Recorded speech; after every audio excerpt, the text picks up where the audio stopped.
even if you're not spending a lot of time in Italy, it's still possible to experience the best of the country. In these 24 hours, we were able to explore two iconic locations, Sorrento and the capital itself, Rome. Be forewarned though, this is quite an exhausting day filled with traveling, fun, and sightseeing. But as our good friend Drake once said, you only live once.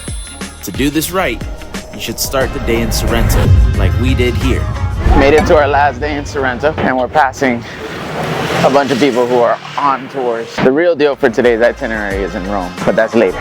Now, we didn't wake up and set out to have one of the most epic days of our entire lives. It kind of just happened. I say start in Sorrento or really anywhere else that's within a few hours of Rome for two simple reasons. Number one, all roads lead to Rome.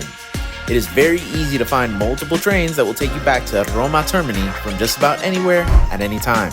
Number two, Rome is open 24/7. All the other cities you visit will be shut down by 10 p.m., but Rome and her attractions stay active at all times, even the middle of the night. So if you want to maximize your day, you start the day somewhere else and you end in Rome, going deep into the night. We began by driving around Sorrento. Driving around Sorrento is... Actually, let me fix that statement. There, much better. So driving around Italy is insane. Just look at this intersection. No street light, people walking, bikes weaving through traffic, barely avoiding accidents, impatient cars going whenever they see the slightest opening. It's a lot, but you get used to it, I guess. Once you finally find a place to park, you're free to explore, but we were a tad bit worried about all the crowds that we saw everywhere. But yeah, it does feel a little worse on a Monday than on the weekend, which is crazy. Look at all these people. The other side of this is that this is the latest that we've started today. I think when you get here at like even 9 a.m., you're still chilling for a while. But it is currently noon, and I'm guessing this is when all the tourists arrive. But once you leave the tourist location, you can see it gets pretty clear. This isn't so bad. There are shops at the bottom of this building. You can see there are people who live all the way up there. And it seems like everybody likes having plants on their balcony, which is so cute. Remember that if you're gonna have a truly epic 24 hours, it's a marathon, not a sprint. Your first location should be somewhere like Sorrento, where you could take it easy and feel like you're experiencing the best of Italy while you, say, stroll down an alleyway and grab gifts for your friends and family. This bag is filled with limoncello for me and all my friends. You should also buy and try a giant Italian lemon if you're ever in this area. It's kinda their thing. Alright, take out the heavy lemon. Holy moly. Compare that to your head. It's as big as your face. That's ridiculous. You also definitely want to head off the beaten path a bit to try food in Italy. The best spots are often the least touristy ones, like this deli shop that sells very fresh sandwiches made with some of the best meats in town. The gentleman here very kindly allowed us to film while he created his masterpiece, a process which not only is he a seasoned veteran at, but one where he also very much enjoyed showing off his creations. Mozzarella, prosciutto e fresh tomato. Grazie. Mishi asked him what his favorite sandwiches were, and he happily obliged and gave us his two favorite types of sandwiches. Mishi also wanted everyone in the audience to know that she practiced her Italian and truly did ask him in his native tongue. Here's the proof. Alright, go say it. Buongiorno signore, quale panino è il tuo preferito? Damn! A whole Italian. Then, to cap off the beginning of our epic day, we had a mini mukbang. Okay, so this one is, he said it was Prosciutto, pomodoro e mozzarella. prosciutto, pomodoro, and mozzarella. Okay. Not very nice. Very fresh. The quality of the meat is really good. Let's go off to sandwich number 2. So this is burrata e mortadella and dry pomodoro. This is the superior sandwich. This sandwich is wonderful. I can't eat anymore. How come? I'm full. There are 2 big giant sandwiches. You see these skinny Italian girls. All right, we'll see you guys on the train to Rome. This is the second gelato Michi has had since the last time we were on camera. But I don't want. Look, I think I'm just picking the wrong flavors, but I don't really like it. I did like the one from Amalfi that was top tier, but I've had pistachio and now this lemon sorbetto, I believe, but I don't like it. We're at the train station awaiting our train to Rome. As I said earlier, you can head back to Rome at nearly any time from wherever you are in Italy. Because of the train, Uber, and dropping off luggage at the hotel, we weren't able to start exploring until like 7 p.m. But when in Rome, that doesn't matter.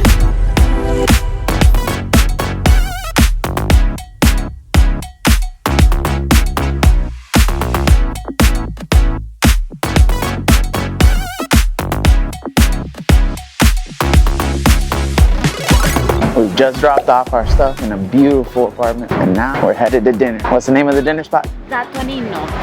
Tonino. And along the way, we should see some stuff, but I'll film that after dinner. I know I said I wasn't going to film this till later, but really, how often do you come across a 2,000-year-old building? Just casually walking by global landmarks on our way to dinner. Such is life for the Roman people. Michi is insanely excited. And all of these things, the Parthenon, the Trevi Fountain, the Spanish Steps, they're all open 24/7, which means I don't think we're sleeping tonight. Look how excited this girl is. Rome was serving up charm, and Michi was eating it all up. Y'all seen the movie Up with that dog? It's like squirrel. That's Michi right now. We eventually made it to Da Tonino, and I was not prepared for the full Italian experience.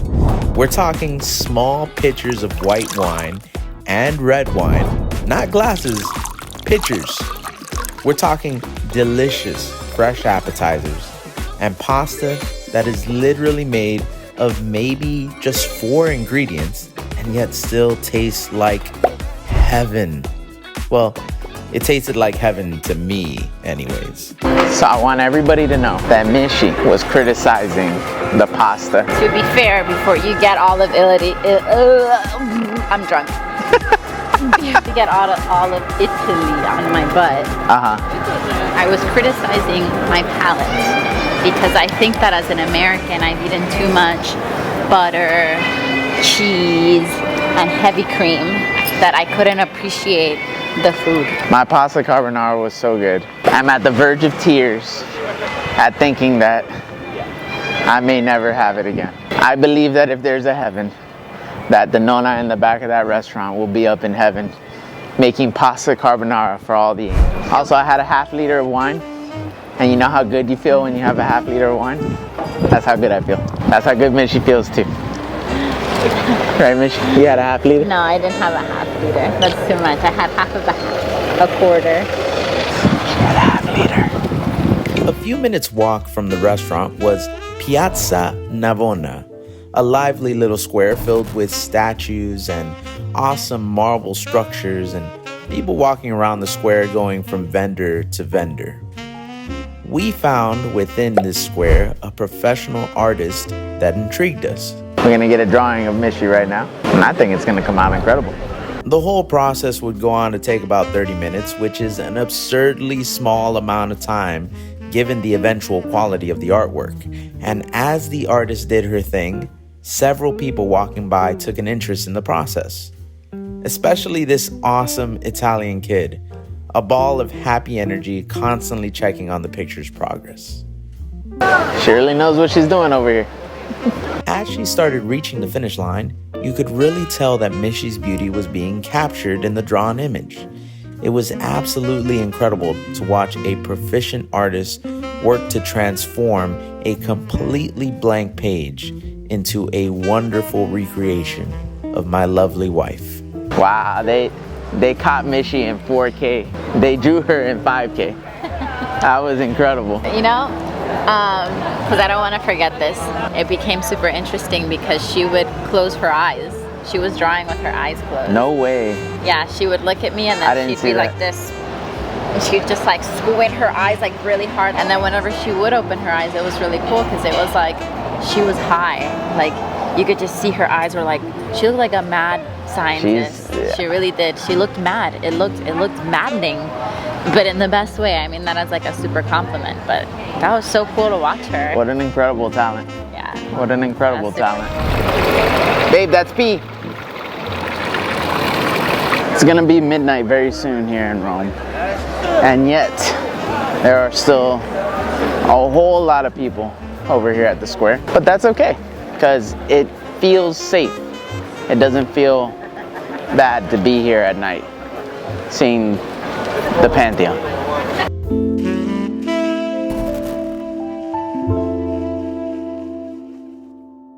Fontana di Trevi. Here we come. It's midnight and we found a church that's open.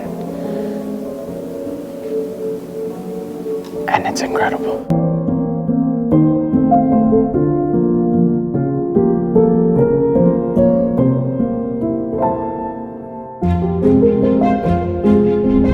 Rome at night feels like a mystical fairy tale sometimes.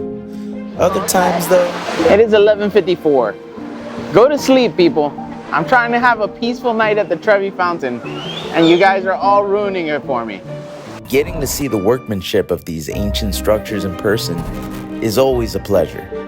Do you know how perfect these sites had to be to survive for thousands of years? This is awesome. Believe it or not, this is a lot emptier than it used to be. Next up on Rome After Dark, the Spanish Steps. And these are the Spanish Steps.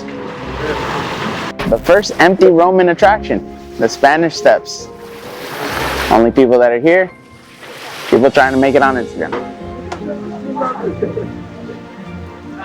After appreciating a side of Rome that was finally devoid of people and experiencing some of the major attractions that were within walking distance of our Airbnb, we finally finished the night. And that concludes our nighttime Roman tour. I thought it was a lot of fun. It was just tiring. And we're gonna go back home now and catch some Z's, because tomorrow morning we got an even more fun day at the Vatican. If you like the content, please like the video, subscribe to the channel, and I will catch you guys on the flip side. Peace.